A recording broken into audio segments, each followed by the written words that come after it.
Whether it's their only choice or a misguided belief system, sometimes our favorite heroes have to go evil on us, and it happens more often than you may think. Here are the top 10 times superheroes had to become evil. At number 10, we have the time when Cyclops goes rogue and kills Professor X. We're used to Cyclops being a pretty grounded and proudly good-natured member of the X-Men. But when Cable brings news to the X-Men that he sees the end of the world in their future, Cyclops is convinced that he has to pit himself against the Avengers.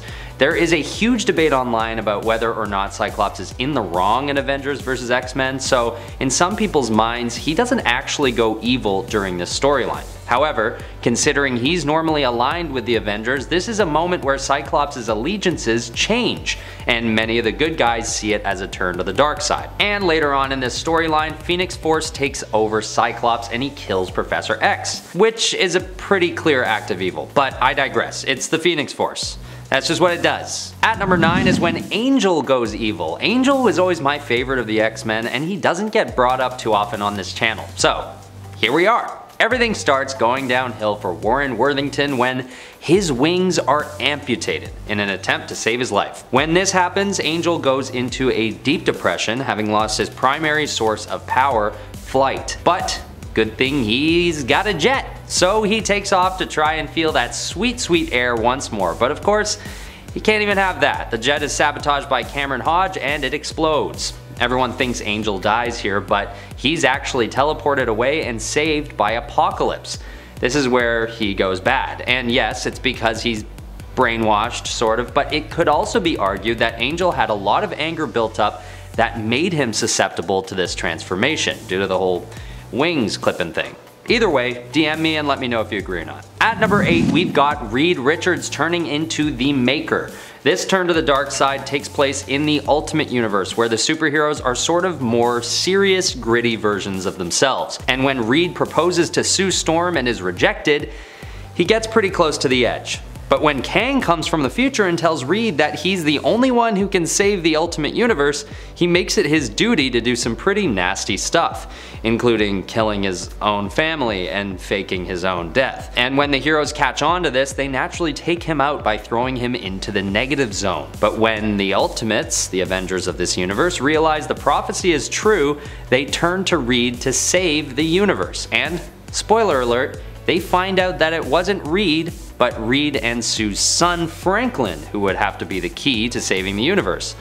But Franklin was never born, because Sue rejected Reed. So boom goes that universe. Sad. Okay, at number 7 we have Bucky Barnes. Harkening back to World War II, Captain America and Bucky Barnes are teammates on the battlefield, zeroing in on Nazi scientist Baron Heinrich Zemo.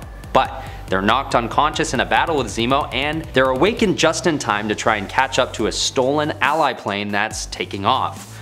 As they catch up to it, only Bucky is able to hold on as it flies away, and Cap falls into the English Channel. But lucky for him, because the plane explodes, seemingly killing Bucky. But he isn't actually killed. After this, Bucky is fished out of the water by the Soviets with one arm missing.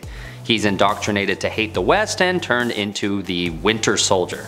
This is done all against his will, and he has no recollection of his old self and his prior allegiances, so it's not really his fault, but he goes evil nonetheless. At number 6 is Jean Grey turning into Dark Phoenix. This is probably one of the earliest examples of a superhero going bad that I can remember witnessing as a kid. Although this is an instance of Phoenix Force basically brainwashing Jean, I figured it would be blasphemy to leave Dark Phoenix off the list. Jean Grey is an extremely powerful telepath that exceeds all of Professor X's expectations, so when she is consumed by Phoenix Force, she becomes one of the most powerful and unstoppable forces in all of the cosmos. She traverses galaxies, absorbing energy from stars as she goes, and in turn takes out masses of life on various planets in what can only be described as super selfish of her. Throughout her time as Dark Phoenix, she has no recollection of her former self or even a proper sense of reality, so it's not really Jean Grey anymore, but something much more sinister. At number 5 we have Superboy Prime. This is one of the most significant cases of a superhero going evil because the cost of this turn is one of the most significant in any comic storyline, Marvel, DC, or otherwise. Superboy Prime is born on Earth Prime in the same way as Superman, landing in a cornfield, being named Clark, all that hubbub. Except Earth Prime is part of a dimension that doesn't have any superheroes in it, except for Superboy. He's the only one. And when a multiversal catastrophe takes place that destroys hundreds of different worlds, Superboy teams up with a group of superheroes to try and save as many as they can. Basically, as you can guess, his homeworld, Earth Prime, is not saved in this process. And even during another process where they're able to create an Earth with an amalgam of 5 different Earth's histories, Superboy's is not one of those 5 either. So, to keep the story short, this basically drives Superboy into a jealous rage that he never really gets out of. It's a really sad story actually, and given Superboy Prime's insane level of power, it causes immeasurable harm to the cosmos for years after. At number 4, we've got Captain America. Now, there are a couple events that can be explored where Captain America changes sides, one of which being Civil War and the other being Secret Empire. The Civil War example is much like Cyclops' case, where he doesn't clearly go evil, but he does actively decide to take a stance against his former allies. The Secret Empire storyline, however, shows him definitely going to the dark side, but this isn't actually him, but a sleeper agent with allegiances to Hydra. For the purposes of this list, the Civil War example seems to fit better because it's a stance Cap feels like he needs to take for what, as he sees, the greater good. But it still isn't that evil. All I know is that when Cap mutters, "Hail Hydra," it leaves a much more sinister taste in our mouths than him taking a stance against the Sokovia Accord. But let me know over on Instagram which one you think is a more legitimate turn to the dark side for Captain America. At number 3, it is Jason Todd.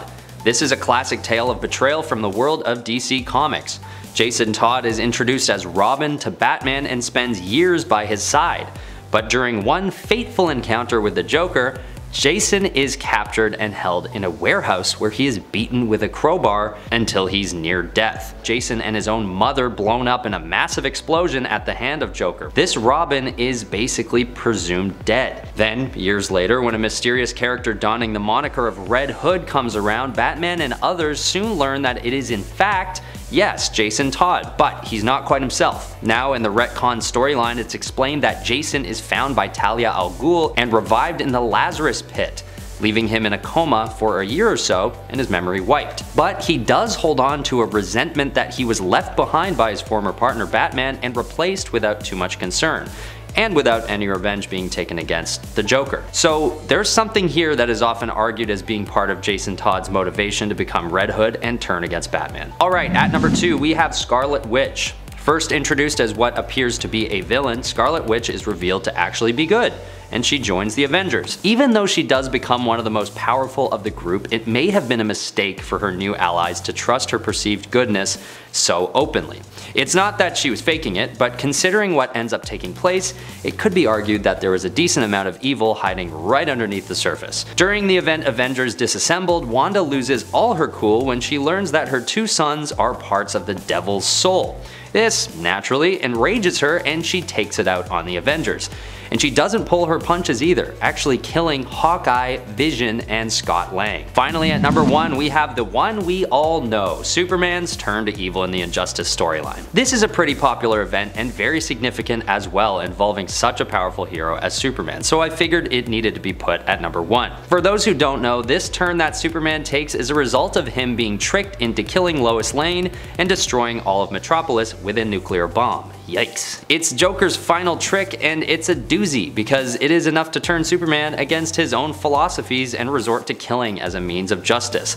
He starts by taking out Joker there and then, but continues his reign of evil by recruiting other heroes to join him on his path of destruction. What makes this turn so crazy and memorable is that Superman isn't entranced by any otherworldly possession or under the spell of some kind of enchantment. He himself has justified his own evil actions. He truly feels in this moment, and forevermore, that he has no choice but to become evil, and convince some others to join him too. Okay, that was my list. Did you agree? Did you disagree? Send me some more examples over on Instagram. I will read them and get back to you. Thanks for watching. I have been your host, Ben Ball. This has been Top 10 Nerd, and as always, stay nerdy.